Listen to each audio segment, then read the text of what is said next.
everyone. Today I'm going to be talking about the correlation between high screen times and cognitive development in children.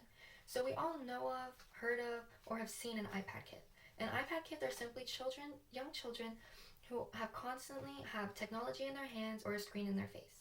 And while it keeps them quiet and out of the way for time being in public spaces, it also can be the reason why they can't behave in the first place.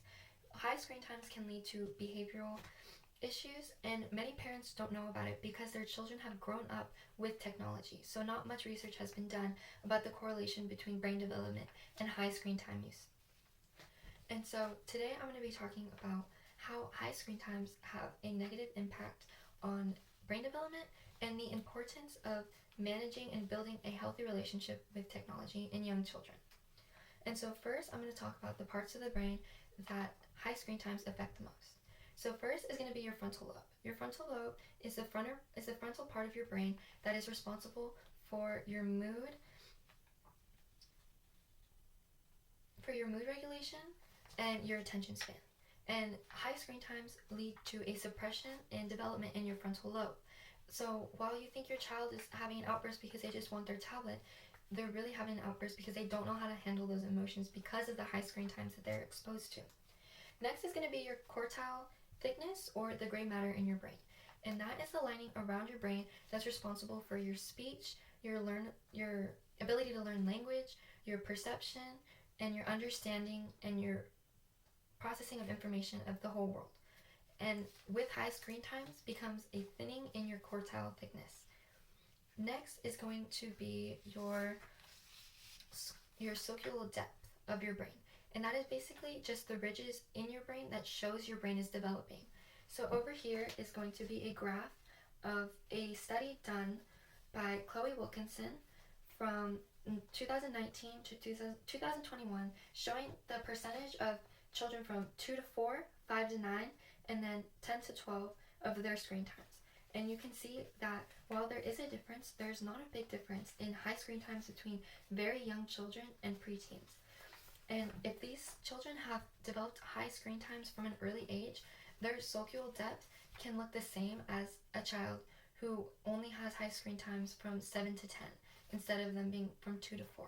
And it is important that we inform parents of this information in order to help them manage their child's screen time. The information stated is from an article done by Harvard Medical by Deborah Ruda, and then a study done by the Research Horizons by John Hutton.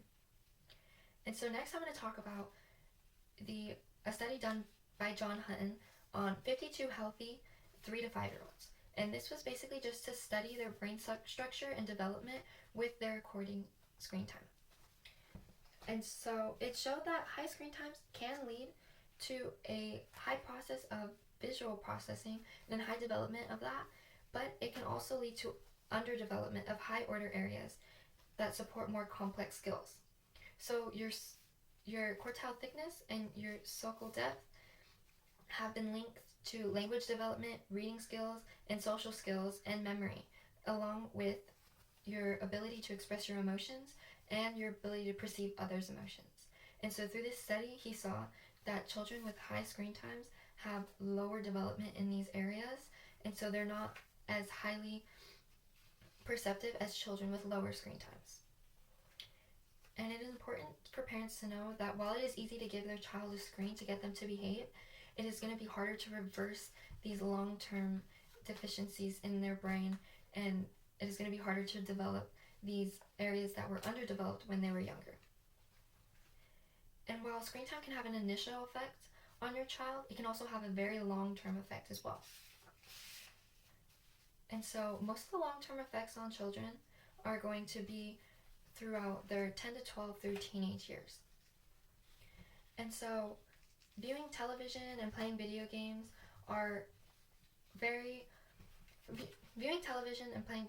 can be a very suppressing source on one's attention span. So children who are constantly with a screen, and it's not social media, this can deplete their attention span, and it can deplete their learning in school and outside of school because they can't pay attention. For older teens, it's going to be the social media use. And this social media use can affect their relationships with people online and offline. They won't know how to communicate with people offline, and it also just affects their self-confidence and the way they view themselves, because they're always viewing themselves in regards to numbers on social media instead of them as a person. And this can affect them long term, because when they grow up, they're not going to have a true identity. They're just going to believe what other people believe about them.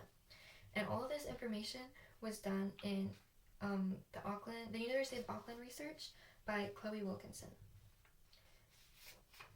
And eliminating screen time is near to impossible in our day and age, but it is important that we learn to have a healthy relationship with screens. And so what we can do as society is we can make sure that new parents are informed of the effects of high screen times.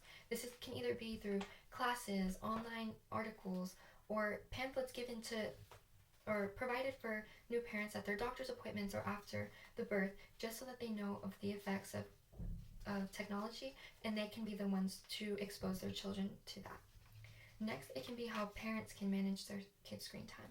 A lot of technology devices have locks, so they can have screen time management and only be allowed to watch for a certain amount of time. Parents are the main people that affect their child's relationship with screens, and it is important that they implement it from an early age so that their children can be responsible with technology. In an ABC study done by Katie Polkin, it shows the ideal screen time. So obviously it's not impossible, but it is hard to achieve the screen time for most children. So it's going to be a half hour to an hour for children 3 to 7. It's going to be an hour for children 7 to 12, an hour and a half for children 12 to 15, and then 2 hours for children 16 plus. And while these numbers are a little tricky and can be hard to instill in your children, it is important to know that they'll have lasting long-term effects. So as a society, it is important that we inform new parents about these effects of technology. Just because before we didn't have the research, because children weren't raised with technology like they are now. So now that we have this research, it is important that parents are informed so that they can make the decisions for their children, and they can teach their children healthy relationships with technology. And then with the rapid development of technology, we want to make sure that these children have the tools in order to know what is healthy and what is not healthy, so that they can make that decision when they get older and then for their future children. Thank you.